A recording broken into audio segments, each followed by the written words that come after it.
Welcome to The Big Idea. I'm your host, Faith Lark. Today, on The Big Idea, ever feel like you're chasing a ghost, a feeling of more, even after achieving enlightenment?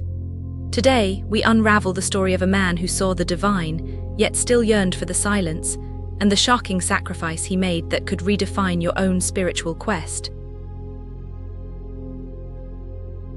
Have you ever achieved everything you thought you wanted, only to find yourself still searching? Picture a man in his prime, pacing restlessly in a sparse room in India. His name is H.W.L. Poonja, and despite having experienced profound spiritual visions that others only dream of, he mutters in frustration.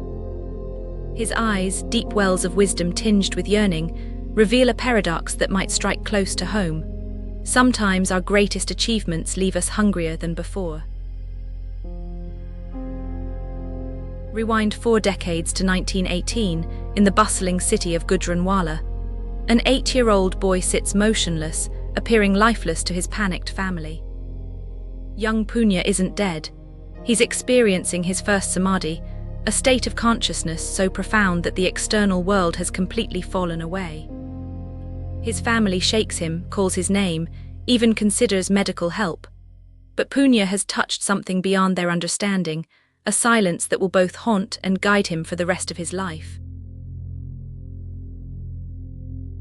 The streets of Gujranwala pulse with life. Vendors hawk their wares in musical calls that blend with the sizzle of street food and the gentle tinkling of temple bells.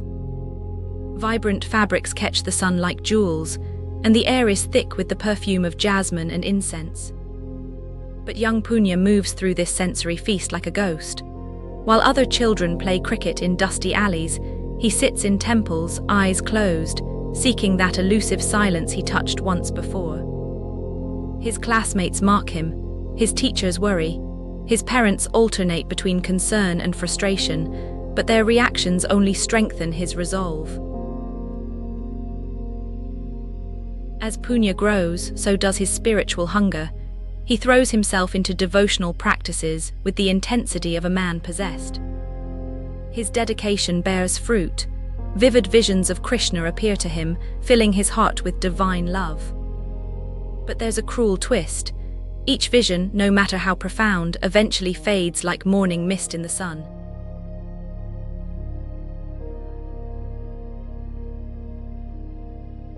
The more he grasps at these experiences, the more they slip through his fingers. One sweltering afternoon, a dust-covered sadhu appears at Poonja's door. The wandering holy man speaks of a sage in the south named Ramana Maharshi.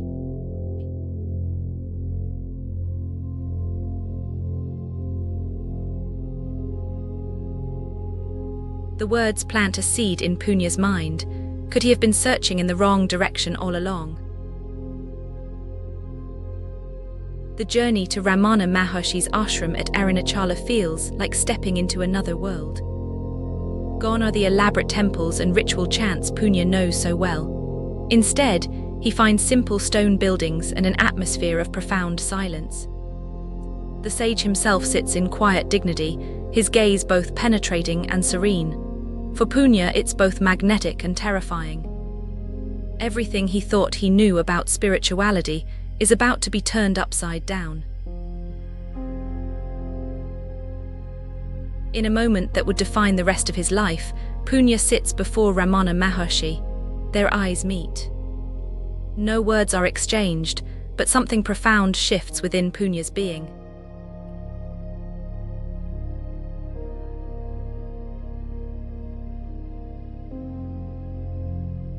The divine he had been chasing through visions and rituals wasn't somewhere out there.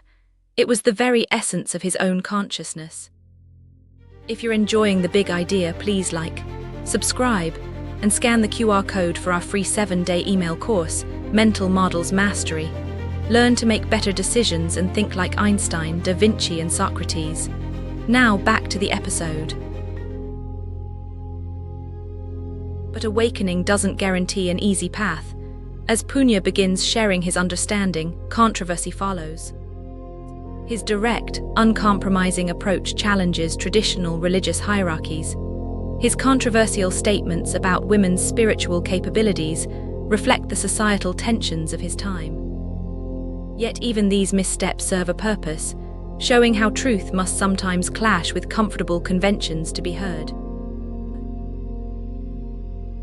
Then comes 1947, and with it the partition of India. Violence erupts across the country like wildfire.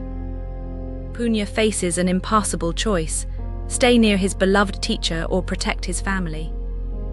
The spiritual seeker must become a father and husband first. With heavy heart, he leaves Ramana Maharshi behind to guide his family to safety. It's a reminder that even the most enlightened must sometimes choose between competing loves. Years pass and Poonja settles in Lucknow. What begins as a quiet retirement transforms into something extraordinary. Word spreads about the direct, powerful presence of the teacher, now known as Papaji. Seekers from across the globe find their way to his simple home.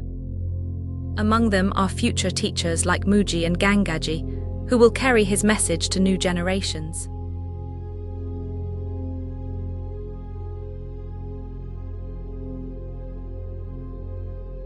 In his later years, Papaji's teaching grows even more essential.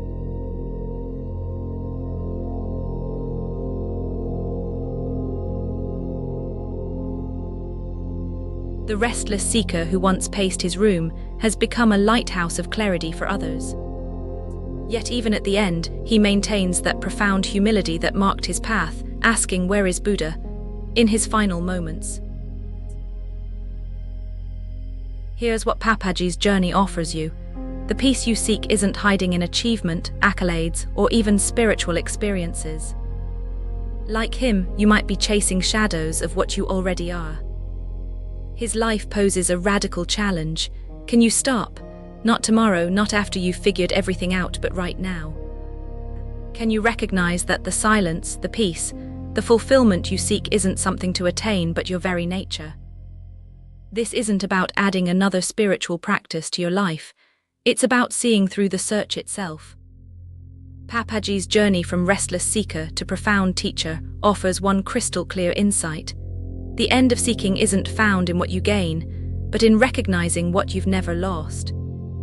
Take a moment now, feel the weight of that truth. What if everything you're chasing, success, peace, fulfillment, isn't something to be achieved but something to be recognized? What if, like Papaji discovered, your restless searching is actually obscuring the very thing you seek? The silence never eluded him. It was who he had always been. The same is true for you. On the next episode of The Big Idea, Papaji's radical teachings showed us the power of letting go, of surrendering to the present moment. But what happens when that surrender leads you down a path you never expected? Imagine leaving behind everything you know, your art, your life, to embrace the unknown. This week, we continue unveiling the nature of reality and self by exploring a story of transformation. What if I told you a chance encounter could catapult you into a world of spiritual awakening, a world where identity dissolves and true nature shines? Get ready to meet a modern-day mystic, an artist who traded his canvas for consciousness and discovered a freedom beyond imagination. You won't want to miss this. Please like, subscribe, and scan the QR code or follow the pinned link to get our free 7-day email course, Mental Models Mastery. 7 mental models used by humanity's greatest minds. Think clearer, decide faster, and spot opportunities everyone misses. Click the video that just popped up to watch the next one in this series. Or for episode summaries, behind-the-scenes info, and more, go to daily8.com/bi. Thanks for watching.